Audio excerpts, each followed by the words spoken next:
Hey, student ministry family. It's time for another edition of Zoom, FaceTime, other kind of exciting thing interviews. And so this time I get to sit in front of a real live doctor.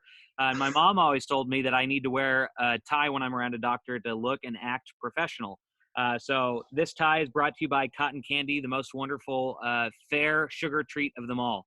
It just melts in your mouth. It's delicious. So thank you, Cotton Candy, for this lovely tie. So with me today, we have the Mr. Dr. Professor, Sam Cassinger. Sam, welcome to the show. We're glad you're here. Thanks, Reed. I appreciate it. Sam, introduce yourself. Tell us a little bit about who you are.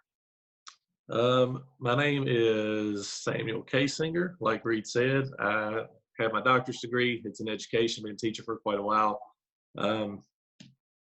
What else is there to say? Nothing special about me. What do you do for a living? I'm a school teacher right now. I'm teaching little 12-year-olds. Little 12-year-olds. And what do you teach them about? I teach them about history and life.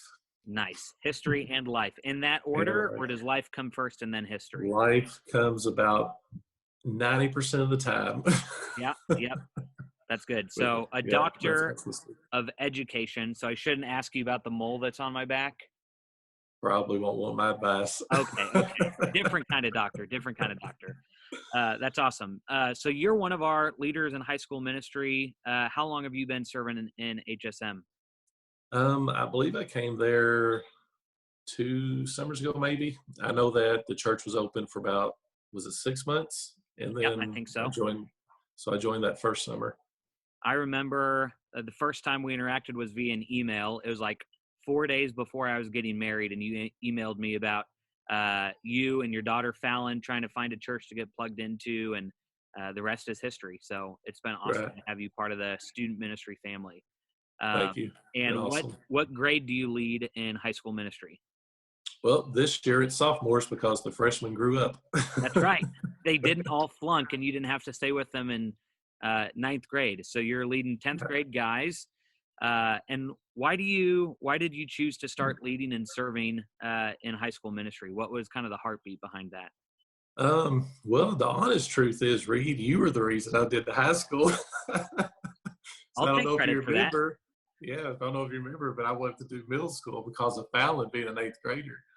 But middle school had a lot of awesome leaders, and there wasn't a need there. And you'd asked me about high school, and I prayed on it, and I was nervous, hesitant, wasn't really sure.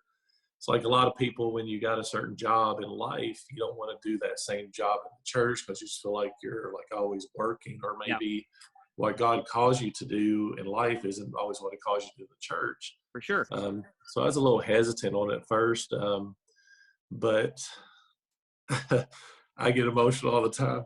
But it's been a blessing. I mean, those boys have they've helped me be a better man. Yeah, they're awesome, and they love you. They love you a lot. I know that. You guys have a pretty special crew in the 10th grade boys group.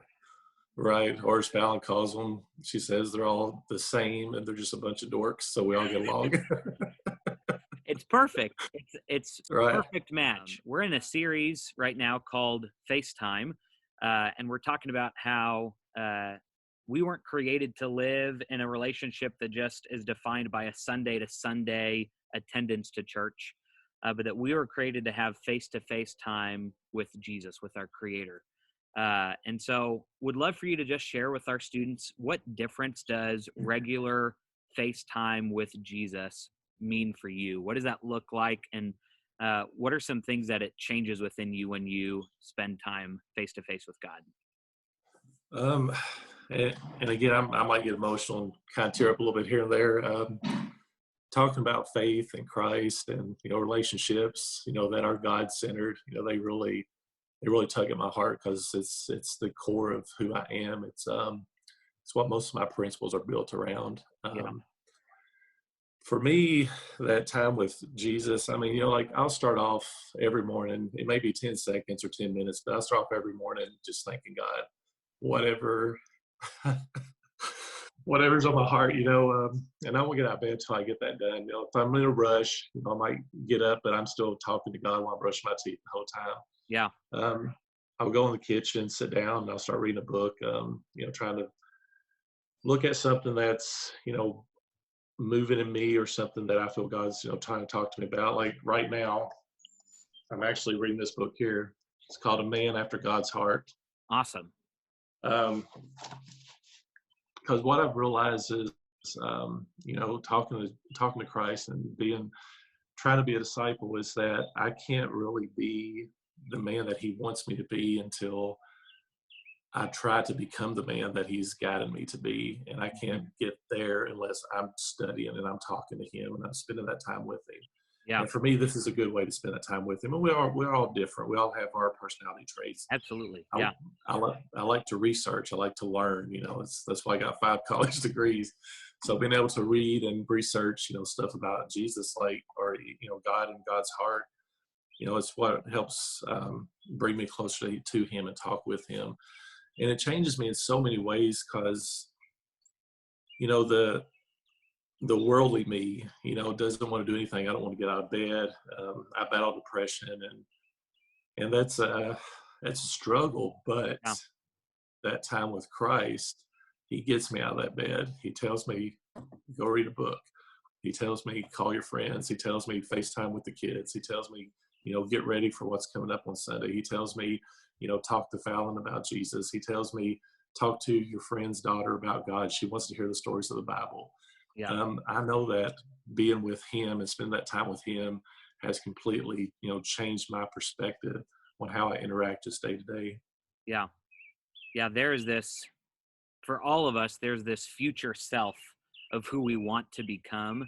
And there's this transformation that we want to take place. And you're speaking to this reality that transformation takes place when there's proximity with the one who can transform us.